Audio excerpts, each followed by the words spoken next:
The rise and fall of Route 66, America's forgotten highway.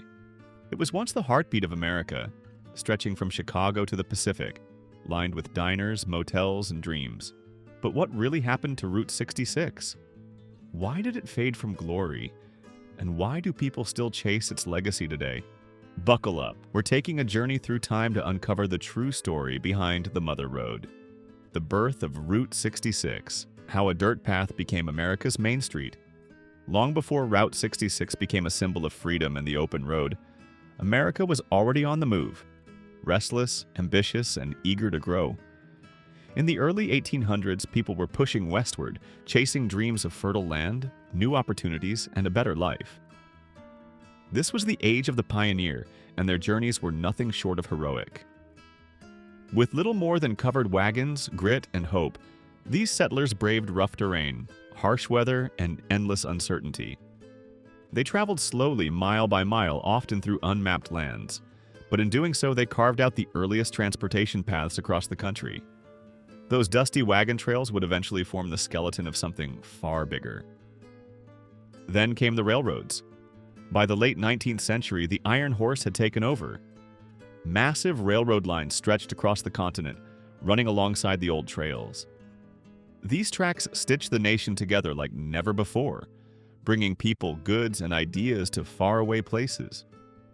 For decades, the railroad was the undisputed king of American transport, faster than a wagon, able to carry tons of freight, and capable of connecting bustling cities with the tiniest rural towns. It was a game changer that turned America into a truly national economy. But no king reigns forever. As the 20th century rolled in, a new kind of revolution was revving its engines. The automobile wasn't just a new way to get around, it completely redefined how Americans lived, worked, and traveled. Back in 1910, cars were still rare. Only about 180,000 were registered across the entire US. But fast forward just 10 years, and that number had exploded to 17 million. That kind of growth didn't just suggest a trend, it signaled a whole new era. With so many cars on the road, one thing became clear fast. America needed roads, and not just random patches of pavement here and there. It needed real highways, safe, connected, cross-country routes that gave drivers the freedom to travel anywhere, anytime. Unlike trains, which stuck to fixed tracks, cars gave people the power to go wherever they wanted. Suddenly, Americans could live farther from work, take vacations across states, or transport goods without relying on train schedules. The car gave people freedom, but that freedom needed infrastructure. And that's where a big idea was born, in the heart of Oklahoma. It was the mid-1920s, and folks in the state had a bold vision: build a transcontinental highway. The plan? Connect Chicago in the east with Los Angeles out west, two of the most important cities in America at the time, with a direct road that passed through Oklahoma. This wasn't just about geography, it was about giving the middle of the country a real stake in America's future. At the center of this vision was Cyrus S. Avery, a businessman from Tulsa with a sharp mind and a passion for progress. Avery wasn't just an entrepreneur, he was also the chairman of Oklahoma's State Highway Commission and a key figure in shaping the national highway system. He saw beyond just a road on a map. For him, this was about building opportunity, linking farms, towns, and cities in a way that would lift up the entire country. Originally, Avery wanted the road to be named US Route 60.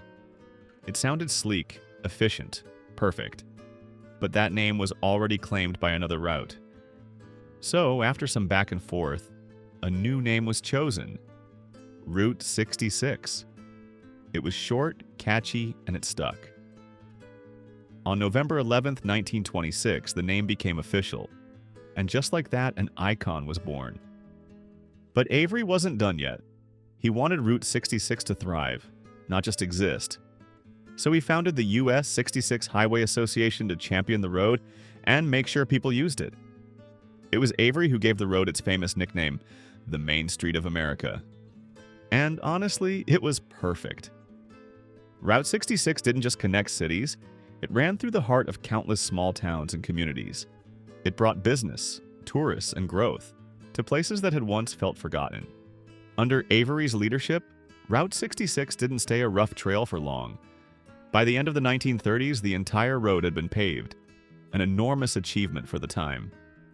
Back then, large-scale paving projects faced all kinds of challenges: limited machinery, tight budgets, and unpredictable weather.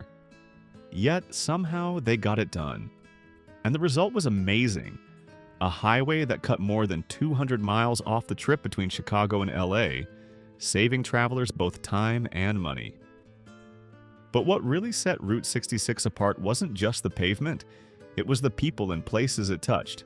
Unlike today's straight-shot highways, Route 66 twisted and turned its way across America, winding through the Midwest, the Great Plains, and the Southwest, before ending in Santa Monica, California. It was designed this way on purpose, to connect as many towns as possible. That meant farmers could more easily get their produce to market. Local shops could draw in travelers, and small towns could suddenly feel a little less small. Route 66 also played a huge role in freight transport. In the 1930s, as the trucking industry took off, Route 66 offered a powerful alternative to the railroads. And because it followed a southern path, it avoided the snowy mountain passes that plagued other routes. That meant trucks could run year-round, even in winter, giving it a massive edge over northern highways. It didn't take long for Route 66 to become the preferred choice for moving goods and people across the country. Route 66, a road of refuge, resilience, and the American spirit.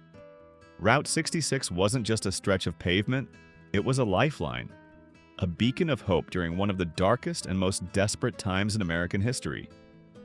In the 1930s, the United States was reeling from the Great Depression.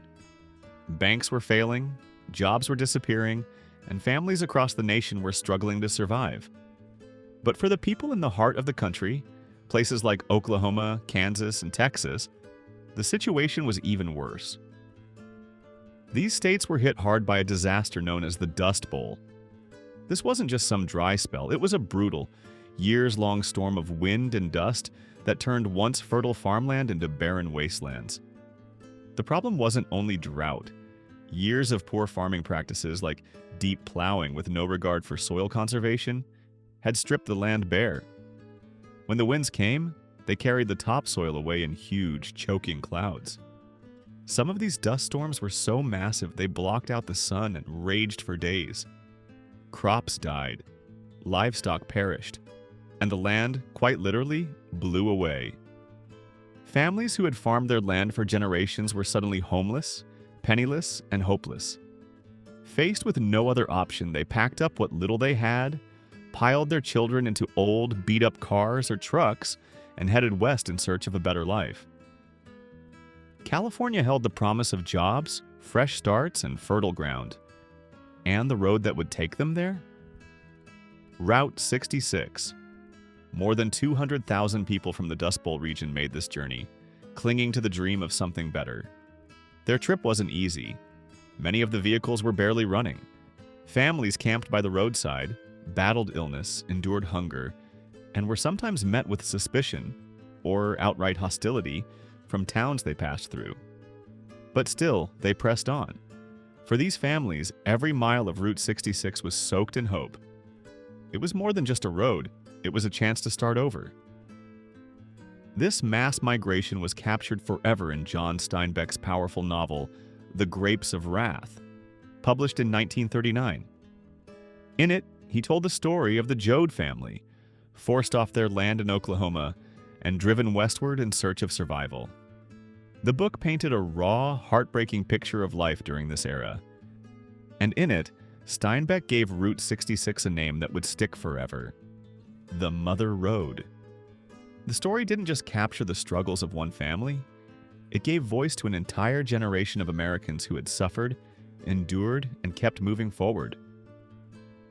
The book was later turned into a classic film in 1940, embedding Route 66 into the nation's cultural memory. It wasn't just a road anymore, it was a symbol of resilience, grit, and the American will to survive. Interestingly, even in such hard times, Route 66 helped keep parts of the economy alive. As thousands of migrants traveled west, They needed places to stop for food, gas, and rest. That meant business, especially for small, family-owned operations along the route. These little diners, gas stations, auto shops, and roadside motels, known as mom-and-pop businesses, got a lifeline of their own thanks to the steady stream of travelers. An entire roadside economy began to thrive, even as the rest of the country struggled to stay afloat. As traffic increased, towns along the route grew and adapted quickly. Quiet villages were suddenly buzzing with cars, trucks, and travelers. Businesses popped up offering services of every kind: fuel stations, garages, restaurants, and cheap motels. Some places even leaned into quirky charm to attract visitors. Giant neon signs, teepee-shaped motels, and colorful diners helped create a unique and unmistakable Route 66 experience. These roadside attractions, sometimes called kitsch, became part of the charm. They weren't just businesses, they were landmarks. But for all its charm, Route 66 wasn't a road of equal opportunity. During the days of racial segregation, African American travelers often faced extreme discrimination. Many motels, restaurants, and even gas stations refused to serve black customers. Some towns known as sundown towns had strict rules that banned African Americans from being there after dark. These weren't empty threats. Those who ignored them could face arrest, violence, or worse. To help black travelers stay safe, a man named Victor H. Green published something called the Negro Motorist Green Book. First released in 1936, this guidebook listed hotels, restaurants, service stations, and other businesses that welcomed African American customers. It was updated each year and became a crucial resource for safe travel during a time of danger and injustice. For many black families, the Green Book wasn't just a convenience. It was a lifeline, offering safety and peace of mind on long road trips through unfamiliar and often unfriendly territory. Then came World War II, and Route 66 played another critical role. It became a vital military transport route, helping move troops, equipment, and supplies across the country. After the war ended, the road took on a new life. This time filled with joy, excitement, and prosperity. The post-war boom brought jobs, confidence, and cars. Lots of cars. Families were driving more than ever before. Veterans were starting families, buying homes, and exploring the country. Route 66 became the highway of the American dream. No longer a path of desperation, it became a road of adventure. People loaded up their shiny new cars and hit the road, heading to places like the Grand Canyon, the Petrified Forest, or the sparkling new Disneyland in California. Road trips were suddenly something to look forward to, not fear. This new spirit was captured perfectly in 1947 when Bobby Troup wrote the now famous song, "Get Your Kicks On, Route 66." The tune became a massive hit and was covered by legendary artists like Nat King Cole, Chuck Berry, and even the Rolling Stones. The lyrics invited listeners to take a ride through America's heartland, celebrating the magic and wonder of the open road. By the 1960s, Route 66 had become a cultural icon. A popular TV series called Route 66 aired from 1960 to 1964, following two young men in a Corvette as they explored life across America. It turned the highway into a symbol of freedom, youth, and discovery. Stories unfolded town by town, reminding viewers that the road was more than just asphalt. It was a place where lives were changed. Even in more recent years, Route 66 has remained a part of our cultural imagination. It's been featured in movies like RV and, most notably, in the 2006 animated hit Cars by Disney Pixar. That film introduced a whole new generation to the magic of this legendary highway, and its message, that sometimes progress means slowing down and appreciating the journey, rang true with audiences of all ages. So, from dust-choked caravans of migrants to neon-lit diners and cartoon race cars, Route 66 has never just been a road. It's been a lifeline, a stage for the American story, and a symbol of everything this country has endured and overcome. Which Route 66 roadside stop or attraction would be your first choice to visit? Let us know in the comments. The beginning of the end, How Route 66 was left behind. Ironically, what made Route 66 so iconic, its growing popularity and the freedom it offered, also became its undoing. As more and more Americans took to the road, Route 66 quickly found itself overwhelmed. Designed in a different era, this narrow two-lane highway simply couldn't keep up with the rising number of vehicles clogging it from Chicago to LA. You had people going on vacation, families relocating, long-haul truckers moving freight, and tourists exploring roadside attractions. Traffic jams became a regular frustration. The road was peppered with direct access points, turn-ins from gas stations, diners, motels, and tiny town centers, all of which slowed things down and made driving more dangerous. Accidents increased, travel times stretched out, and freight companies started losing time and money on deliveries. America needed something faster, safer, and more modern. That's when a new vision began to take shape, led by none other than President Dwight D. Eisenhower. Before becoming president, Eisenhower had already spent years thinking about how bad the country's road system really was. Back in 1919, as a young Army major, he had taken part in a military convoy driving from Washington, D.C. to San Francisco. That trip was a mess. It took 62 long, grueling days to cross the country, on muddy roads, rickety bridges, and in trucks constantly breaking down. Eisenhower never forgot it. Then, during World War II, something else made a huge impression on him. While fighting in Europe, Eisenhower witnessed the German Autobahn system firsthand. These were high-speed highways, well-built, smooth, and designed to move troops, weapons, and equipment with lightning efficiency. He saw how much of an advantage that gave Germany's military, and it got him thinking, why doesn't America have something like this? By the time he was president in the 1950s, Eisenhower had his answer. He was determined to fix it. In 1956, with his full support, Congress passed legislation to create what we now know as the Interstate Highway System, a network of four-lane, high-speed, limited-access highways that would stretch across the entire nation. It was a bold plan, not just to improve transportation, but to reshape how America moved, worked, and defended itself. The goals were wide-reaching. Safety was a top priority. These new highways would have wide lanes, long on-ramps, overpasses, medians, and no stoplights or railroad crossings, making them dramatically safer than older roads like Route 66. Efficiency was another big win.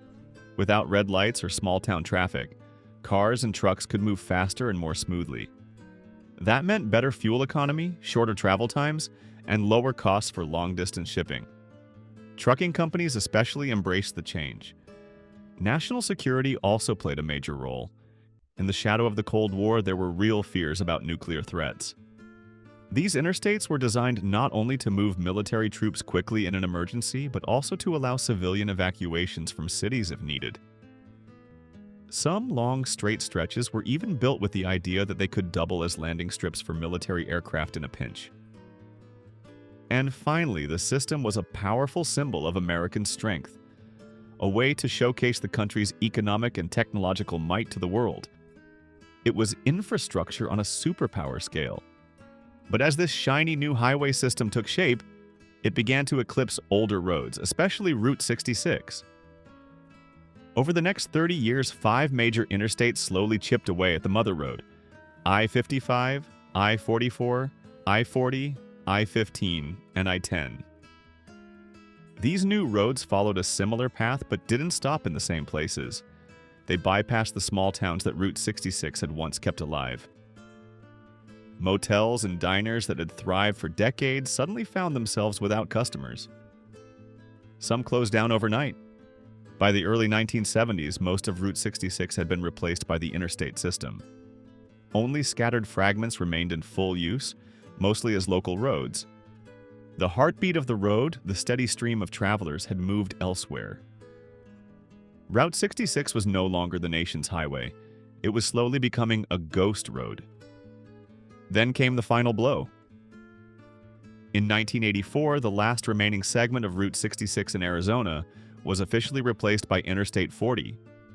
There was no turning back. On June 27, 1985, the American Association of State Highway and Transportation Officials, better known as AASHTO, made it official.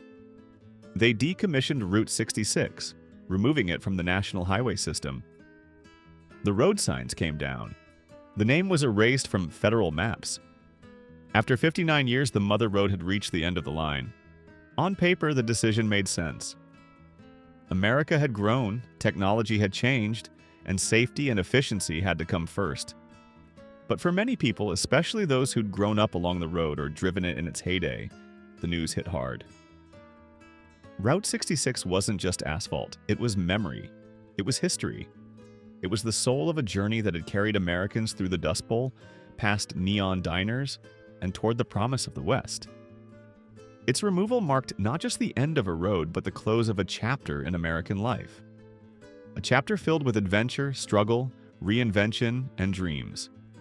And while it may have vanished from official maps, Route 66 never really disappeared.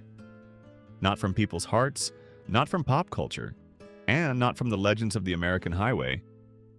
Do you have a favorite memory, story, or photo from a trip down the Mother Road? Feel free to share with us in the comments. Route 66. Today, a road that refuses to die. Though it was officially decommissioned in 1985, Route 66 never really disappeared. Sure, it's no longer a federal highway on modern maps, and yes, the big green interstate signs have taken over. But the spirit of Route 66? That never left. In fact, here's something most folks don't realize. About 85% of the original Route 66 is still drivable today. It just goes by different names now. State highways, county roads, or local routes.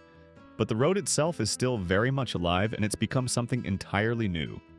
A living museum of America's past, a nostalgic highway that draws travelers from around the world. The moment the road was officially retired, a grassroots movement sparked almost overnight. Historians, travelers, small business owners, and Route 66 enthusiasts all came together with one shared mission: preserve the Mother Road.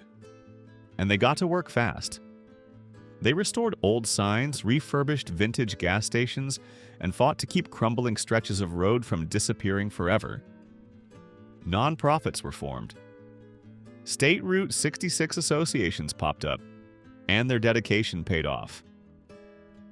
In 1990, Congress passed the Route 66 Corridor Preservation Act, a major milestone that gave this road the recognition it deserved, not just as a path through the land, but as a thread woven deep into the fabric of American history. The act declared Route 66 to be a symbol of the American people's heritage and their pursuit of a better life. That wasn't just a pat on the back, it was an official acknowledgement that this road mattered, not just to the past, but to future generations. Today, driving down Route 66 isn't just about getting from point A to point B.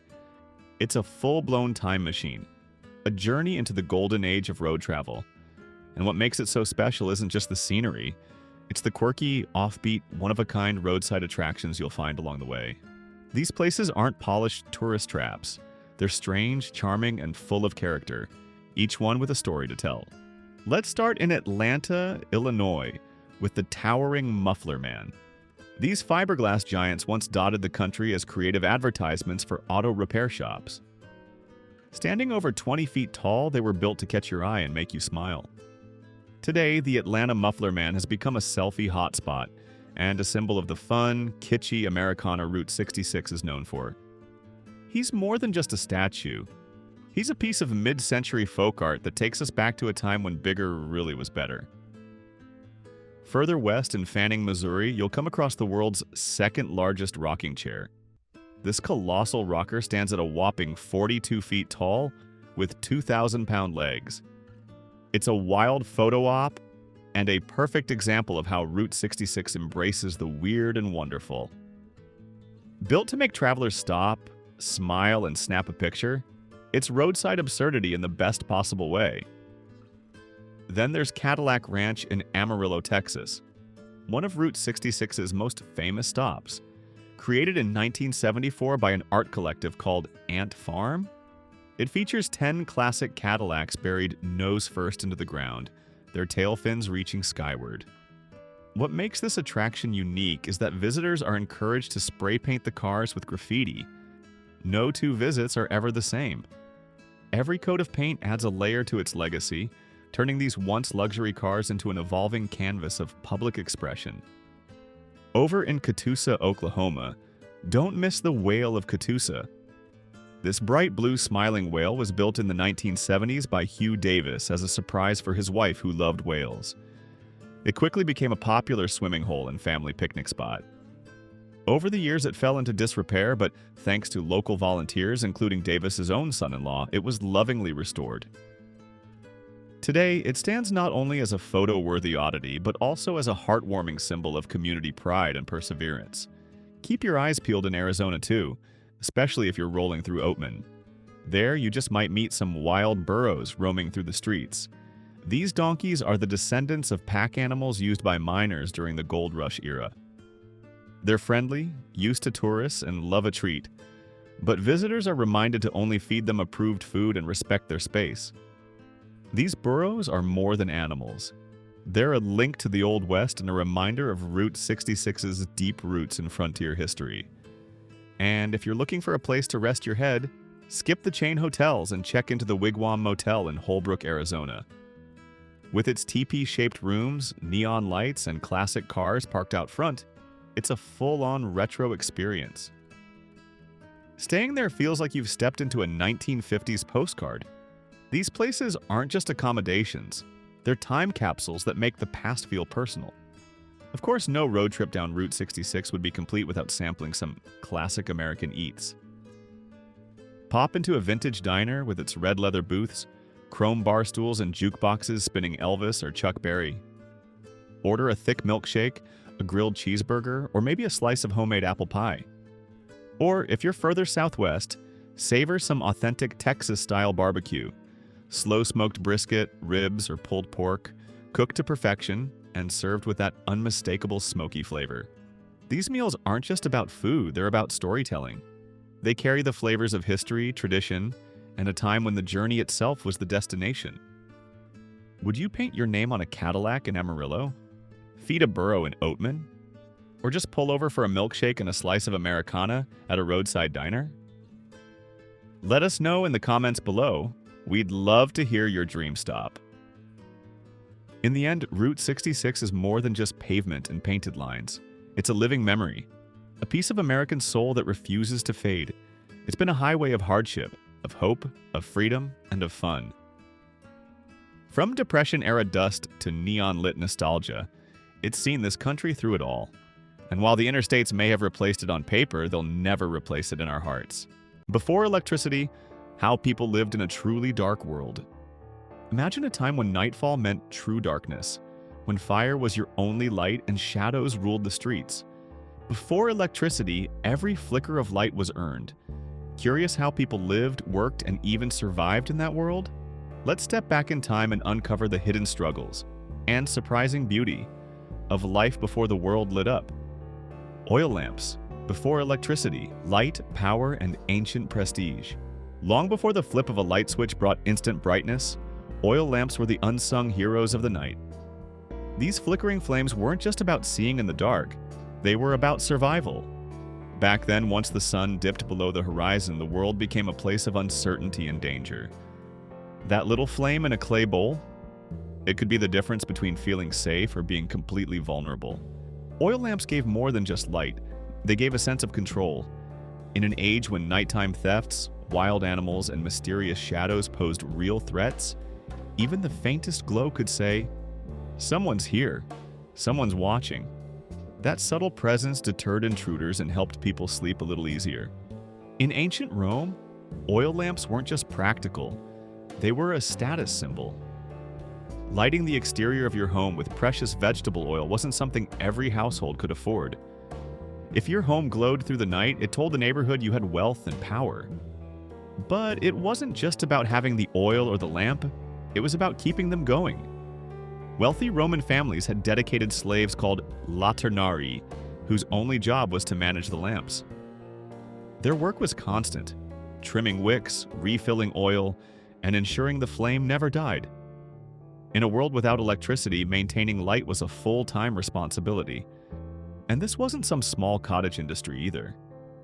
The oil lamp trade was booming and lasted for thousands of years. What's amazing is how little the design of these lamps changed over the centuries. That simple, tried-and-true form proved to be incredibly effective. In fact, archaeologists have uncovered ancient lamps dating back more than 2,300 years that are still perfectly recognizable today. The craftsmanship was not only durable but also elegant in its simplicity. One of the most fascinating centers of oil lamp production was Modena, a city in ancient Rome. Think of it like the Silicon Valley of oil lamps. It wasn't just a manufacturing hub, it was a hotbed of innovation and branding. Major lamp makers like Fortis, Fitaspi, and Strabili were known throughout the empire. They had distinct designs and their reputations carried weight. And just like with any valuable product, counterfeits started to pop up. Even thousands of years ago, people were faking name brand goods to make a quick buck. That's how coveted these lamps were. Still, as much as people relied on them, oil lamps had real limits. Their light was gentle and localized, fine for reading, chatting, or eating indoors, but not enough to brighten up a street or a town square. Public spaces remained wrapped in thick shadows. Cities, even the grand ones of Rome or Athens, turned nearly pitch black at night. Unlike today's glowing metropolises, ancient cities slipped into near-total darkness once the sun disappeared. That's hard to imagine now, but back then, darkness was the default, and light was a luxury. How mirrors lit up homes before electricity, secrets, gold, and genius design. Before electricity transformed the way we live, people had to rely on every bit of daylight they could get. And when the sun went down, light didn't come cheap or bright. That's why mirrors weren't just decorative or for checking your reflection. They were a clever and essential part of interior design. In a world lit only by dim candles or smoky oil lamps, mirrors were used to bounce natural light around the house, making rooms feel not only brighter but also larger and more inviting. A well-placed mirror could turn one sunny window into a source of light for the entire room. For homes with limited lighting, this simple trick made a big difference, and people understood that. They didn't just hang mirrors for beauty, they used them to make daily life more comfortable and functional. But behind these glowing rooms was an industry full of secrets. For centuries, Venice was the undisputed master of mirror making. Venetian glassmakers developed techniques that produced mirrors of stunning clarity, unmatched by anyone else. And they guarded those methods fiercely. So fiercely, in fact, that revealing the process to outsiders was punishable by death. That's how valuable the technology was. Venice had a powerful monopoly, and they were determined to keep it. But monarchs wanted mirrors too, especially the extravagant Louis XIV of France.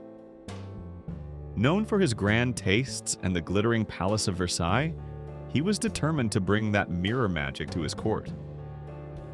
With some persuasive tactics, he managed to lure skilled Venetian artisans to France. Their work helped create one of the most iconic rooms in history, the Hall of Mirrors at Versailles. That space wasn't just beautiful. It was a declaration of France's rising power and elegance. To get the most out of the weak glow from candles, mirrors were often paired with candelabras or wall-mounted candle holders. But the brilliance didn't stop there. Many mirrors were framed with gold. Why? Because gold doesn't just look luxurious, it's fantastic at reflecting light. The combination of candlelight and gilded frames helped scatter the glow across the room, making a dimly lit space feel much more luminous. This clever use of mirrors and materials wasn't accidental. It was the result of thoughtful planning and centuries of trial and error. In the absence of electric light, our ancestors found ways to design their spaces that were not only elegant, but surprisingly effective at fighting the dark. Candlelight before electricity, beauty, burden, and the high cost of glow. Before the light bulb ever existed, candles were one of humanity's oldest and most trusted sources of light. While oil lamps were practical, candles brought a softer, gentler glow. and they'd been around for more than 5,000 years. That's a stunning legacy for something so simple. But candles weren't all the same. Like so many things in history, they were divided by class. If you were wealthy, you could afford pure beeswax candles. These burned brighter, cleaner, and with less smoke, perfect for noble homes or medieval churches. But the average person had to rely on tallow candles made from animal fat. These gave off a foul smell and smoky residue, making homes stuffy and uncomfortable. In terms of efficiency, candles were incredibly weak. Only about 1% of a candle's energy became visible light, compared to around 10% for a modern light bulb. That means you'd need a huge number of candles just to match one electric bulb. Some estimates say medieval candles were about 80 times dimmer than today's lights. Just imagine trying to read, write, or sew by that faint flicker. Because candlelight was so dim, people found clever ways to enhance it. One of the smartest tricks was using gold leaf on religious art and decor, not just for beauty, but because gold reflected light very well. This made those artworks stand out, even in low lighting. Candles were also a major expense. In the 1330s, a pound of tallow candles could cost as much as 3 ceramic pots or even a wooden chair. For ordinary families, lighting the home each evening wasn't practical. Even wealthy households could burn through 100 pounds of wax in one night. It's no wonder most people simply went to bed early, leaving the night to the dark. Do you think you could live by candlelight and oil lamps the way people did before electricity? How medieval churches used sunlight to tell sacred stories. From the very beginning, humans have looked to the skies not just for survival, but for meaning. The movement of the sun shaped calendars, farming, rituals, and even sacred spaces. Ancient monuments like Stonehenge weren't just mysterious piles of stone. They were precisely aligned with the sun's path, marking the solstices and equinoxes. These massive structures acted like open-air observatories, showing just how deeply connected early people were to nature's rhythms. That connection didn't end with the ancient world. It carried into the heart of medieval Christianity, especially in the way churches were built. Many medieval churches were carefully designed so that the very first rays of sunlight at dawn would shine directly onto the altar. This wasn't just a smart use of natural light. It had deep spiritual symbolism. The altar, representing God's presence, would be the first thing bathed in morning light, as if heaven itself was blessing the new day. It gave worshippers a powerful, emotional experience the moment they stepped inside. One of the most extraordinary examples of this sacred use of sunlight can be found in the Holy Cross Monastery in Petrati, Romania, built during the 15th century. This church wasn't just a place of prayer, it was an architectural masterpiece. It was designed so that throughout the day, light would flow perfectly down the nave and touch the altar at key moments for prayer.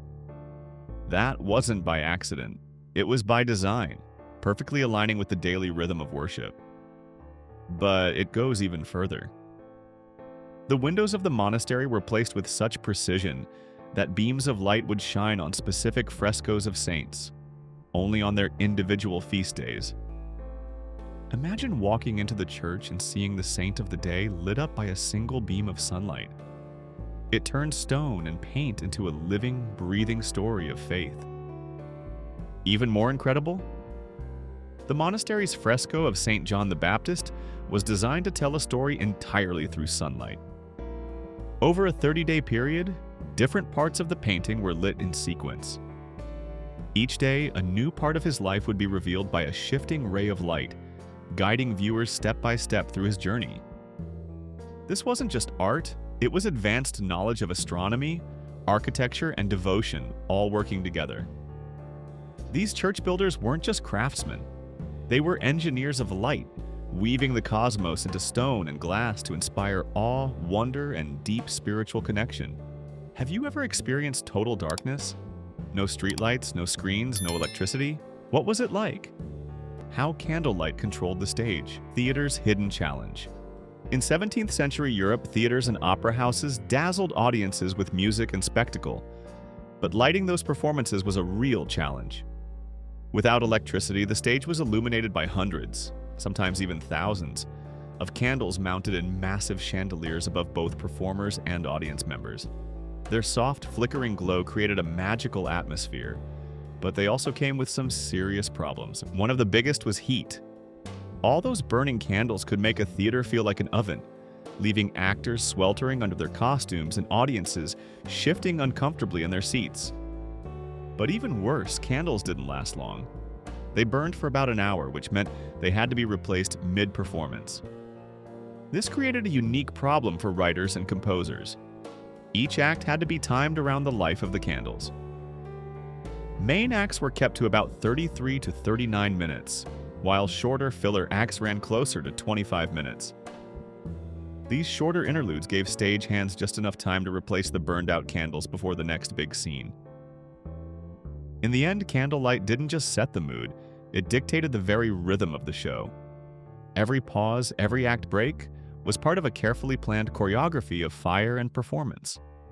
When fashion met flame, deadly dangers of pre-electric lighting. In a time when homes and streets relied entirely on candles, oil lamps, and gas lights for illumination, fire wasn't just a worry, it was a daily threat. An accidental nudge, a gust of wind, or a single careless moment could tip a candle and set a room ablaze. This danger was magnified by the fact that most buildings were made of wood, turning even small fires into fast-moving disasters. But things got even more dangerous with 19th century fashion trends. Lightweight, flowy dresses, mass-produced and widely worn, became common across all social classes. While beautiful and fashionable, these dresses were made from thin, flammable fabrics like cotton and muslin. Their wide skirts and loose designs made it incredibly easy for a hem or sleeve to catch a stray flame. A single spark from a candle or gas lamp could turn a lovely outfit into a death trap in seconds. The danger wasn't rare. It was shockingly common.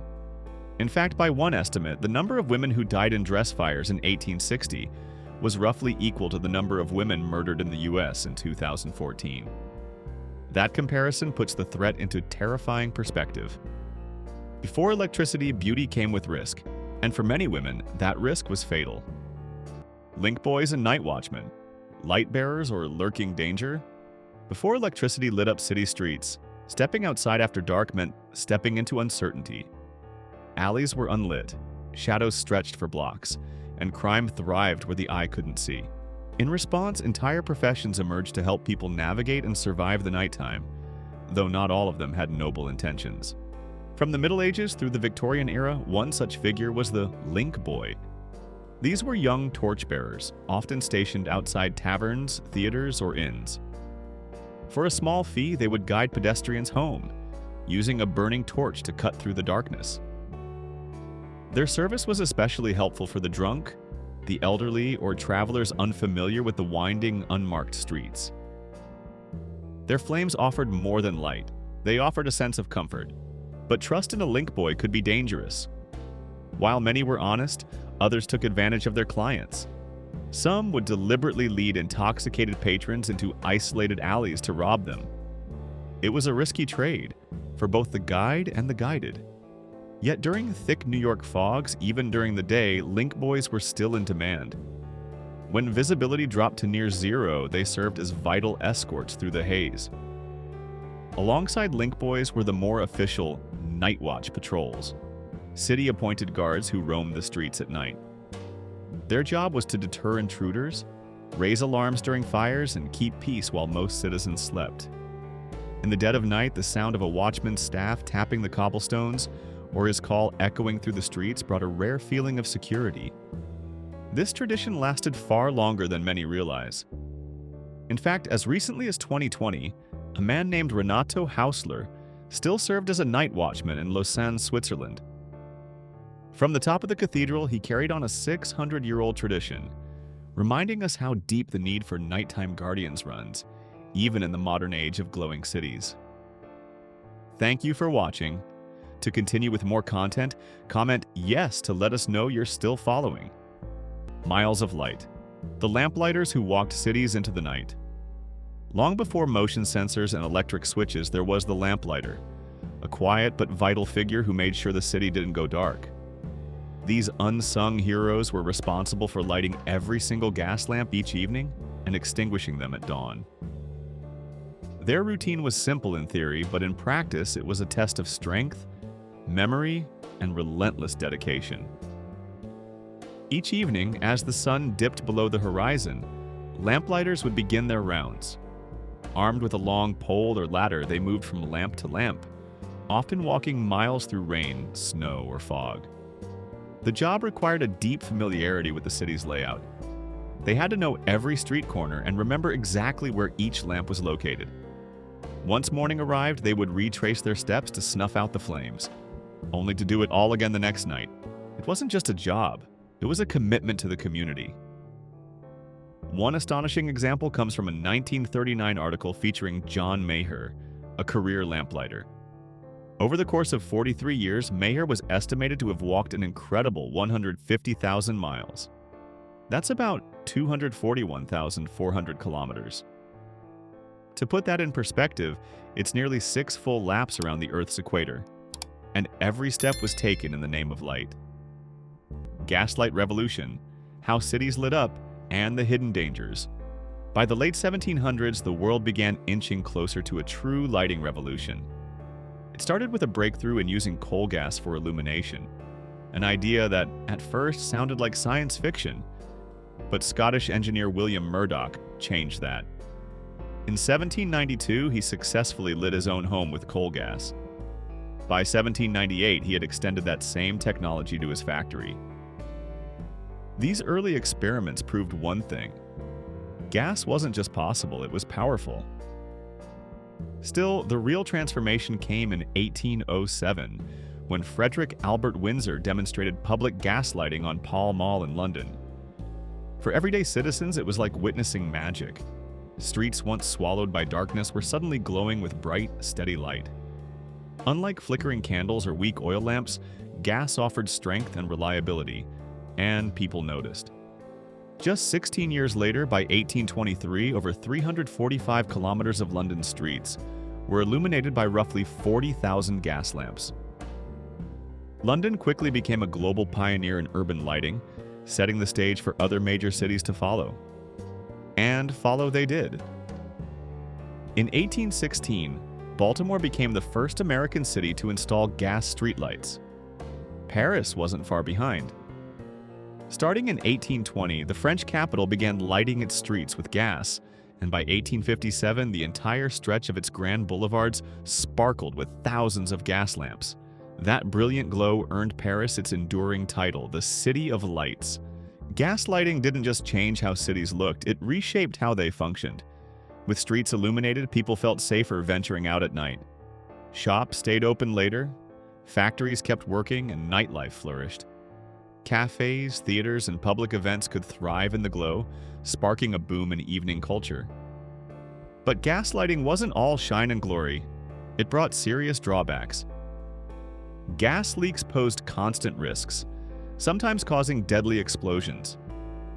The lamps gave off unpleasant odors, and maintaining them wasn't simple. Crews had to check for leaks and manage the fragile systems regularly, adding new layers of labor and concern. Still, despite the risks, gaslight paved the way for the modern city. It was a symbol of progress, bright, bold, and just a little bit dangerous. From Edison to LEDs, how electricity transformed our nights forever. The true turning point in the history of lighting came with the arrival of electricity. And the man at the center of it all was Thomas Edison. In 1879, Edison forever changed the world when he developed a long-lasting, practical electric light bulb using a carbon filament in a vacuum. While early versions of electric bulbs had existed, they were unstable and impractical. Edison's innovation was a game changer.